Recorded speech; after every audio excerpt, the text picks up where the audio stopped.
हाय बच्चे, कैसे हो? आज का टॉपिक बहुत ही मस्त आपके लिए है। टॉपिक का नाम देखो क्या है। टॉपिक का नाम है आसान इंग्लिश। इंग्लिश आसान, आसान इंग्लिश। अजीब लग रहा है ना, लेकिन आज मेरे साथ आप वीडियो में बने रहिए। पूरे वीडियो को शुरू से लेकर लास्ट तक देखिए, आप पता चलेगा कि सच में इंग्लिश बड़ी आसान है। उतनी आसान तो हिंदी नहीं थी। आपको आप जानते हैं आपकी मदर टंग हिंदी है।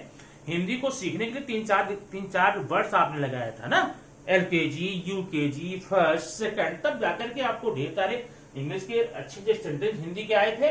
आपने पढ़ना लिखना सीखा था। लेकिन यहाँ पर इंग्लिश की क्या बात है, इंग्लिश तो आपको एक बार वीडियो देखिए फिर कंफर्म, दोबारा आपको देखने की आवश्यकता ही नहीं पड़ेगी, ठीक है ना। इसीलिए मैंने इसको टॉपिक का नाम क्या दिया आज का है, आसान इंग्लिश। और हम सबको देखिए ऐसा है, हम सबको काम कोई भी हो कैसा भी हो, रास्ता आसान अगर रहता है तो उसको थोड़ा फॉलो करने में अच्छा लगता है, मजा आता है, ठीक है। तो आसान इंग्लिश इसलिए है क्योंकि इसमें मैं आपके टेंस का नाम नहीं लूंगा, टेंस के बारे में मैं जाऊंगा ही नहीं। सिर्फ हिंदी में हम रोज पर डे क्या बोलते हैं, पढ़ते हैं, लिखते हैं, सुनते हैं, देखते हैं, उसी को हम इंग्लिश से लिंक करेंगे। नहीं, इंग्लिश के वाक्य की रचना के आधार पे बनावट कैसी है उसके आधार पर उसको अंग्रेजी से लिंक करेंगे, ठीक ना। और जब इंग्लिश और हिंदी का लिंक हो जाएगा तो आपके लिए तो फिर पूछना क्या है, ठीक है। आप आज जो जो चीजें आप दिन भर में बोलते पढ़ते लिखते हैं उसके बारे में एक बात ध्यान दीजिए कि आप जो सेंटेंस हिंदी का अपनी मदर टंग में बोलते हैं वो किस तरह के है, या वैसे कितने सेंटेंस आप बोल सकते हैं, लिख सकते हैं, पढ़ सकते हैं। अभी एक एग्जांपल मैं दे देता हूं। यहाँ पर मैंने यहां लिखा सीमा पत्र लिखती है। सीमा पत्र लिखती, देखिए ऐसा है, हम इसी वाक्य को सीमा से तो पहचान नहीं सकते, सब्जेक्ट है, पत्र से भी नहीं पहचान सकते, कहीं भी आ सकता है। ये जो क्रिया है ना, जो वर्ब होता है, उसकी बनावट कैसी है, उसका तरीका कैसा है, वो उसकी स्ट्रक्चर कैसी है, वो कैसा है, इसी के आधार को हम अपने दिमाग में बैठा लेंगे और दिमाग बैठाकर ये सेट कर लेंगे कि यह वाक्य एक विशेष प्रकार का है जिसके अंत में लास्ट में ऐसा हो सकता है। इसमें कैसा हो सकता है, ती है, क्या है, ध्यान देना। अब आप ढेर सारे वाक्य सोच डालिए जिसमें वाक्य के अंत में ता है, ती है, ते है, ताहू ऐसा लगा हो। कितने बहुत हो सकते हैं ना।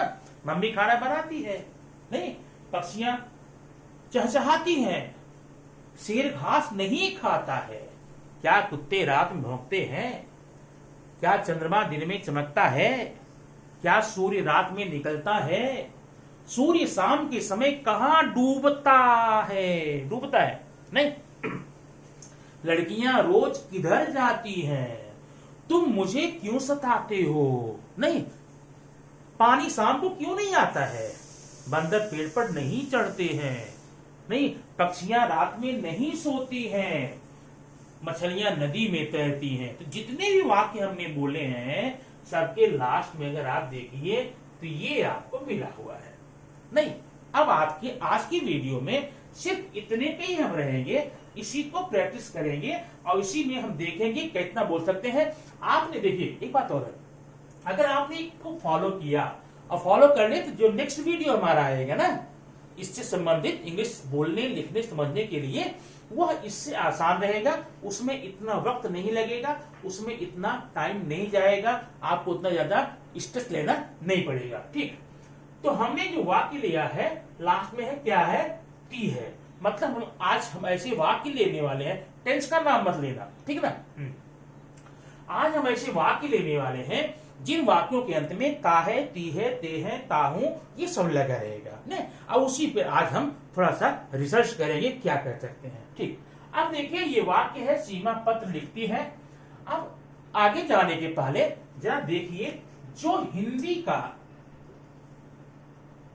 के जो वाक्य होते हैं ना, हिंदी और इंग्लिश, हिंदी और इंग्लिश की जो वाक्य होते हैं रचना में अंतर क्या होता है, ये है सब्जेक्ट माने कर्ता। अब इसको मैं कर्ता बार बार नहीं बोलूंगा, सब्जेक्ट बोलूंगा। सब्जेक्ट है, कर्ता है, ठीक है। उसके बाद है पत्र, क्या है, ऑब्जेक्ट, ठीक। और उसके बाद है वर्ब। हिंदी के जितने भी वाक्य आएंगे वह इसी तरह से आएंगे। फर्स्ट वर्ड जो होगा वो सब्जेक्ट ही होगा, उसके जस्ट बाद में ऑब्जेक्ट होगा, ऑब्जेक्ट के बाद में ही वर्ब होगा। अगर आपने इसके क्रम को छेड़छाड़ किया, आगे पीछे किया, बदलने का प्रयास किया, तो हिंदी का वाक्य आपका रॉन्ग माना जाएगा, ठीक है। लेकिन इंग्लिश में क्या होता है, पहले सब्जेक्ट, तो ठीक है, सेम है ना। लेकिन दूसरा सब्जेक्ट के बाद में हम ऑब्जेक्ट नहीं बल्कि वर्ब लेते हैं, तब ऑब्जेक्ट लेते हैं। ये अंतर है, ये डिफरेंस है हिंदी और इंग्लिश के वर्ड ऑर्डर में। इसे वर्ड ऑर्डर बोलते हैं, ठीक है ना, शब्दों के क्रम में। अब आइए देखिए, इसमें सीमा पत्र लिखती है, तो इसमें सीमा जो है ना वो क्या है, करता है, डूअर, ठीक है। तो यह इसको हम सब्जेक्ट बोलते हैं, एस लिखते हैं, याद रखना, एस फॉर सब्जेक्ट। अब कोई कर्ता किसी क्रिया को जिस पर, जिसके ऊपर, जिसके द्वारा, जिससे, जिसके माध्यम से करता है, उसको हम ऑब्जेक्ट बोलते हैं, कर्म बोलते हैं हिंदी में, कर्म, ठीक है ना। अब देखिए सीमा कौन सा काम कभी लिखने का, सीमा लिखती है, क्या लिखती है, किसको लिखती है, किस पर लिखती है, किससे लिखती है, तो जो वर्ड यहां पर आएगा वो ऑब्जेक्ट होगा। तो ये होगा आपका ऑब्जेक्ट, ठीक, सब्जेक्ट, ऑब्जेक्ट और वर्ब, ठीक, तो है ना। अब हमने यहां पर लिया है सीमा पत्र लिखती है, लास्ट में ता है, ती है, ती है। अब एक बात और आपको देखना पड़ेगा कि ये जो सेंटेंस है ना वो अफर्मेटिव है। क्या है, अफर्मेटिव। अफर्मेटिव क्यों बोलते हैं, क्योंकि इसमें अफर्मेशन है, स्वीकारोक्ति है, स्वीकार किया गया है, ऐसे को अफर्मेटिव बोलते हैं। अब जितने सेंटेंस इस प्रकार से आपको मिले लिखने, पढ़ने, बोलने को, तो याद रखना इंग्लिश बनाने के लिए सबसे पहले सब्जेक्ट लेना। बात समझ आई, माने कैसे सेंटेंस में, सेंटेंस के लास्ट में ता है, ती है, ते है लगा हो और वो अफर्मेटिव हो, तो सबसे पहले सब्जेक्ट लेना, उसके बाद में वर्ब। अब जरा वर्ब ध्यान देना, अगर सब्जेक्ट सिंगुलर है, एक वचन है, तो वर्ब में भूलना मत, वर्ब में यस लगाना या तो ईएस लगाना। जैसे गो है, गोज, कम, कम्स, रीड, रीड्स, अगर सब्जेक्ट सिंगुलर है तो। और अगर सब्जेक्ट प्लूरल होगा तो वर्ब को फर्स्ट फॉर्म में ही लिखना। फर्स्ट फॉर्म मतलब समझ रहे हैं ना, प्रेजेंट फॉर्म, ठीक है। और उसके बाद ऑब्जेक्ट लेना। क्लियर। अब मैं यहां कुछ एग्जाम्पल लेता हूं। एग्जाम्पल यह देखिए, सोनी किताब पढ़ती है, ठीक है। अब ये सोनी किताब पढ़ती है, इस पर आप जरा विचार कीजिए, इसमें आपने क्या देखा है।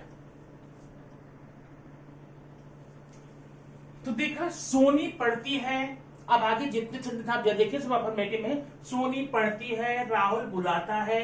अब ये राहुल बुलाता है, इसके बाद मैंने जितने सेंटेंस लिए हैं सब्जेक्ट और वर्ब सेम है, अब ऑब्जेक्ट मैंने चेंज किया है। ऐसा आप भी करिए बनाने के लिए, राहुल बुलाता है, राहुल रवि बुलाता है, राहुल मुझे बुलाता है, राहुल मेरे दोस्त बुलाता है, राहुल उसे बुलाता है, ऐसा ना। अब ध्यान दीजिए, यहाँ पर सोनी पढ़ती है, सब्जेक्ट क्या है, सोनी, ये देखिए सब्जेक्ट है सोनी। पढ़ती, पढ़ने का अंग्रेजी क्या होती है, पढ़ने का अंग्रेजी ध्यान देना, कभी कभी हम कंफ्यूज हो जाते हैं। रीड भी होता है, स्टडी भी होता है। तो जब पढ़ने के साथ में कोई चीज लगाई जाए, पेपर पढ़ती है, किताब पढ़ती है, नोट्स पढ़ती है, लेटर पढ़ती है, तब तो रीड बोलना। और सिर्फ पढ़ती है मतलब पढ़ाई करती है, इसको स्टडी बोलते हैं। सोनी स्टडी, ठीक है ना। अब प्रॉब्लम क्या होगी हमारे यहाँ पर, सोनी सिंगुलर है, स्टडी फर्स्ट फॉर्म है। तो मैंने क्या बताया था, अब अगर ये सिंगुलर है तो फर्स्ट फॉर्म में यस या ईएस लगाएंगे ना। यहां पर लिखेंगे सोनी स्टडीज, सोनी पढ़ती है, ओके। नहीं देखिए, राहुल बुलाता है, राहुल सब्जेक्ट है, बुलाता कॉल, ठीक है ना। राहुल कॉल्स, रिपीट कीजिए, राहुल कॉल्स, हमने कॉल में यस क्यों लगाया, क्योंकि सिंगुलर है। राहुल रवि को बुलाता है, Rahul calls to Ravi, Rahul calls to Ravi, ठीक है। राहुल मुझे बुलाता है, राहुल कॉल्स मी, राहुल मेरे दोस्त को बुलाता है, राहुल कॉल्स माय फ्रेंड्स, ठीक है। राहुल उसे बुलाता है, राहुल कॉल्स हिम या her, as you like you can do ना। अब ऐसे सेंटेंस आप सिर्फ सजाने के लिए नहीं, पढ़ने के लिए 25 बना लीजिए। अब 25 बना करके स्टॉप वॉच लगा के देखिए आप उसको कितने फास्ट बोल सकते हैं, जहां आपका टंग में कोई प्रॉब्लम न आए, कहीं फंसना न हो, जीभ कभी फंसे ना। यह प्रकार से प्रैक्टिस आप 10 दिन आपको करनी है, ठीक है। अब जरा यहाँ आए, लड़कियां नाचती हैं। अब लड़कियां क्या है, लड़कियां तो गर्ल्स हैं ना, अब गर्ल्स प्लूरल है, नाचने का होता है डांस, ठीक। लड़कियां नाचती हैं, गर्ल्स डांस। अब यहाँ गर्ल्स प्लूरल है तो डांस ही करूंगा। अगर यहाँ लड़की होता ना तो क्या करते, डांसेस, ठीक है। वे आम खाते हैं। अब यहाँ वे की इंग्लिश क्या होगी, सब्जेक्ट दे हो गया ना, दे। खाने की इंग्लिश ईट, दे ईट क्या, मैंगोज, दे द मैंगोज, ठीक है। लड़के कबड्डी खेलते हैं, प्लूरल है बॉयज, खेलना प्ले। अब यहां यस बंद लगाना, बॉयज प्ले कबड्डी, हो गया ना। इस प्रकार से अगर जिन वाक्य के अंत में ता है, ती है, ते है लगा रहेगा, वह अगर अफर्मेटिव है तो सिंपल सा नियम याद रखना, पहले आप सब्जेक्ट बोलेंगे। अगर सब्जेक्ट सिंगुलर है तो वर्ब में यस या ईएस लगा के बोलेंगे, अगर सब्जेक्ट प्लूरल है तो वर्ब फर्स्ट में बोलेंगे, ठीक है ना। इस प्रकार से आप सेंटेंस की प्रैक्टिस करके इंग्लिश बोलना। अब बताओ कितना आसान है। आप दिन भर में कितने सेंटेंस बोलते हैं जिसमें लास्ट में ता है, ती है, ता है लगा रहता है, बोलते नहीं बोलते हैं। अब जितने सेंटेंस आप बोलते हैं वो हिंदी बोलते हैं, आप मदर टंग में बोलते होंगे ना, उसको लिंक करो और लिंक करके सोचो कि ये जो सेंटेंस मेरे दिमाग में बना हुआ है, ब्रेन में बना हुआ है, उसको क्या मैं इंग्लिश में कन्वर्ट कर सकता हूं। आंसर आएगा हाँ। कैसे, क्योंकि हमने नियम पढ़ लिया, जिस वाक्य के अंत में ता है, ती है, ते है लगा रहेगा, अगर अफर्मेटिव रहेगा तो सब्जेक्ट लेंगे, अगर सब्जेक्ट सिंगुलर है तो वर्ब में यस या यस करने के लेंगे, प्लूरल है तो फर्स्ट लेंगे, फिर ऑब्जेक्ट लेंगे। अच्छा, अब बात आई अगर वही सेंटेंस नेगेटिव हो जाए तो कैसे करेंगे। ये देखिए, सुमित स्कूल नहीं जाता है ना, नहीं जाता है। अब ध्यान आपका यहां होना चाहिए, ता है और नेगेटिव है। अच्छा, लड़के कबड्डी नहीं खेलते हैं, नहीं खेलते हैं।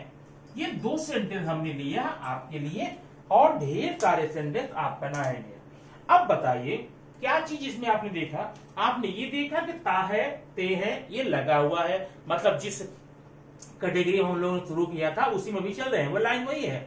अब अंदर थोड़ा आ गया है, इसके पहले जो हमने लिया था वो अफर्मेटिव में था, अब ये नेगेटिव हो गया। तो नेगेटिव का नियम देखिए, अगर वाक्य के अंत में ता है, ती है, ते है लगा है और नेगेटिव है तो आप पहले सब्जेक्ट ले लीजिए, ले लिया सब्जेक्ट, सिंपल। उसके बाद अब अगर सब्जेक्ट सिंगुलर हो, याद है ना, तो आप वहां पर लेंगे डज नॉट, अगर प्लूरल हो तो डू नॉट लेंगे, ये अंतर है। अब यहां पर वो जो यस या यस वाला मामला था वो आपको यहां पर नहीं करना है। Subject does not, do not plus V1, अब यहां V1 रहेगा, या यस ये झंझट नहीं है, प्लस ऑब्जेक्ट। ये कितना सिंपल है।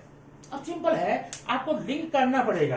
पहले शुरू में लिंक करने में थोड़ा सा आपको अटपटा लगेगा, थोड़ा आपको सहूलियत नहीं लगेगी, लेकिन 2-3 दिन करने के बाद में आप फ्रैंक हो जाएंगे। और फ्रैंक कितने हो जाएंगे कि लिंक करने के लिए कुछ खोजना नहीं पड़ेगा, ठीक है ना, ऑनलाइन नहीं जाना पड़ेगा। दिमाग में वाक्य बना हिंदी का, मुंह से निकला जबान इसका, इंग्लिश का। अब देखिए सब्जेक्ट यहां देखिए, ये है सुमित, है कि नहीं सुमित। सुमित सिंगुलर है कि प्लूरल, पहले कंफर्म कर लो। सिंगुलर है तो does not, Sumit does not, ठीक है। वर्ब कहां है? V1 जाना, गो, स्कूल, टू स्कूल। अब यहां पर मैंने टू लगा दिया है। प्रीपोजिशन बारे में आपको मैंने एक वीडियो देख चुका हूं, कंफ्यूज कर लीजिएगा, ठीक। दूसरा देखिए, क्या है? बॉयज, बॉयज प्लूरल है तो हम तो ये इसको लेंगे, do not, boys do not खेलना का क्या होता है? प्ले, प्ले कबड्डी, ठीक। अब बताइए आप ऐसे कितने सेंटेंस बना सकते हैं? वो भी अपने लाइफ दिनचर्या से संबंधित ऐसे कितने सेंटेंस आप बना सकते हैं। तो वाक्य अंत में ताहती हेते हैं करके नेगेटिव कर दो। मम्मी खाना बनाती है, बोल मम्मी खाना नहीं बनाती है, ठीक है ना। मम्मी खाना बनाती बात सच है, लेकिन आप बोल दो, क्योंकि आपको अंग्रेजी सीखना ना। मम्मी थोड़ी नाराज हो जाएगी जरूर आपकी, लेकिन फिर भी काम आपका हो जाएगा। तो ये आपका था नेगेटिव, ठीक है ना। अब आइए हम लेकर चलते हैं आपको इंट्रोगेटिव में, ठीक है ना। अब इंट्रोगेटिव को कई बार मैं आपसे चर्चा कर चुका हूं। जो इंट्रोगेटिव होता है ना, जरा स्पेलिंग देख लेना इंट्रोगेटिव की, नहीं तो कोई प्रॉब्लम होती कभी बार। इंट्रो आप लोग लिखते हैं ना, इंटेरोगेटिव। तो इंटेरोगेटिव में क्या होता है? ये दो प्रकार का है। एक इंटेरोगेटिव होता है जिसका आंसर आप यस या नो में दे सकते हैं, मतलब उसको यस नो टाइप कहते हैं। और एक इंट्रोगेटिव होता है जिसका आंसर आप यस नो में नहीं दे सकते हैं, उसे हम डब्ल्यू टाइप में रखते हैं। तो पहले हम ए लेते हैं। नंबर ए क्या है? यस नो टाइप क्वेश्चन रहेगा तो ये देखिए, क्या रानी पत्र पढ़ती है? क्वेश्चन मार्क, ठीक ना। क्या वे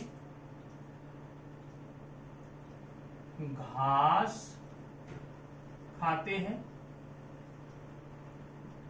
ठीक है।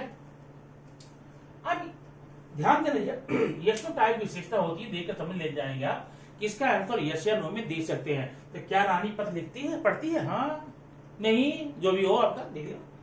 क्या वे घास खाते हैं? अगर खाते हैं बोलो हाँ खाते हैं, नहीं खाते बोलो नहीं खाते हैं, मतलब यस नो टाइप। अगर ऐसा सेंटेंस आए आपको तो सबसे पहले आप ध्यान देना, आप लगाइएगा डज। डज कब लगाएंगे? अगर सब्जेक्ट सिंगुलर रहेगा, और अगर प्लूरल रहेगा तो यहां पर लगाएंगे डू, ठीक है ना। डज डू प्लस सब्जेक्ट, याद रखना। एस नो टाइप में आने के बाद में डज या do plus subject plus V1 plus object plus question mark, compulsory ध्यान देना ना। अब जो देखना है यहाँ पर, क्या रानी पत्र पढ़ती है?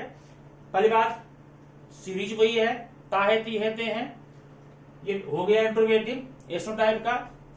क्या रानी, रानी सब्जेक्ट है ना, क्या यहां पर रहेगा? Does, does subject Rani, does Rani, क्या है? V1 पढ़ना, पत्र पढ़ना है ना, रीड आएगा तो read the letter, question mark. क्या रानी पत्र पढ़ती है? Does Rani read the letter, ठीक। अब सेकंड देखेगा, क्या वे घास खाते हैं? क्या वे प्लूरल है, क्या लगाओगे? Do, way, they, V1 do subject V1 खाना, ईट द ग्रास। बात समझ में? तो ये आपको इस प्रकार से इंट्रोगेटिव कर सकते हैं। अब एक WH बनाऊंगा, WH जो बी वाला फॉर्म है वहां रहेगा कब, कहां, क्यों, ये ना, कब, क्या, कब, कहां, क्यों, कितना, कैसे, किधर, ठीक। अब यहां गया, क्या सुमित कहां रहता है? अब ध्यान देना यहां पर, ये तो हमारा सीरीज, ये हम लोग पाठ पढ़ रहे हैं। अब सुमित कहाँ रहता है, क्वेश्चन मार्क हो गया, प्रश्न हो गया। लेकिन अगर मैं आपसे पूछूं सुमित कहाँ रहता है, तो उसका आंसर आप देंगे यस या नो, नहीं दे सकते ना। उसका आंसर देने के लिए आपको पूरा सेंटेंस बोलना पड़ेगा। इसका मतलब WH टाइप है ये। इसका नियम देखो, सबसे पहले WH वर्ड लिखना। अब WH वर्ड क्या, ये। अब जिसको आप जानते होंगे, कहा, वेयर, क्यों, वाई, व्हेन, कब, ठीक है ऐसा। प्लस एस्नो, मैं बता रहा हूं, एस्नो टाइप का पूरा नियम ये देखिए, बड़ा सिंपल है। अगर मैं बार बार लिखता ना तो आपको लगता है ये एक नियम और आ गया। WH में WH वर्ड लगा करके एस्नो टाइप पूरा नियम, मतलब ये WH plus do Dutch, subject, V1, object, question mark. अब इस सेंटेंस का, इतने सेंटेंस का आप लोग क्या कीजिए, भरपूर लिख करके कम से कम 24 आवर्स लिखना हो तो लिखिए, नहीं बोलिए, समझिए, आप प्रैक्टिस कीजिए, फ्रेंड के साथ खेलिए कि 1 मिनट में कितने सेंटेंस हम बोल सकते हैं या 5 मिनट में कितने बोल सकते हैं। छोटे भाई बहन हो तो उनके साथ में आप ये शर्त लगा सकते हैं, जीत हार का मामला आपका वहां पर डिसाइड कर सकते हैं, ठीक है ना। तो आप घड़ी वार स्टाफ वॉच रखिए और बोल करके बताइए, सामने वाले बोलने बोलिए, ठीक है ना। बड़ा अच्छा रोज, अच्छा 1 या 2 दिन आप कर लेते हैं ना, तो आपकी हैबिट बन जाएगी और इससे अच्छा गेम आपको दुनिया में मिलेगा नहीं, ठीक है ना। तो इस तरह से आपका गेम भी हो जाएगा और गेम के साथ में आपका ये बोलना हो जाएगा, ठीक।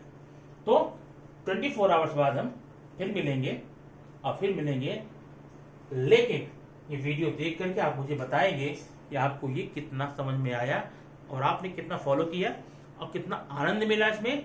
क्या यह विधि, क्या इसको फॉलो करके हम इंग्लिश बोल सकते हैं, इंग्लिश समझ सकते हैं? अगर हाँ तो आप वहां यस कमेंट कीजिए और इसको लाइक करके शेयर कीजिए, ठीक। Okay, thank you, next video तक।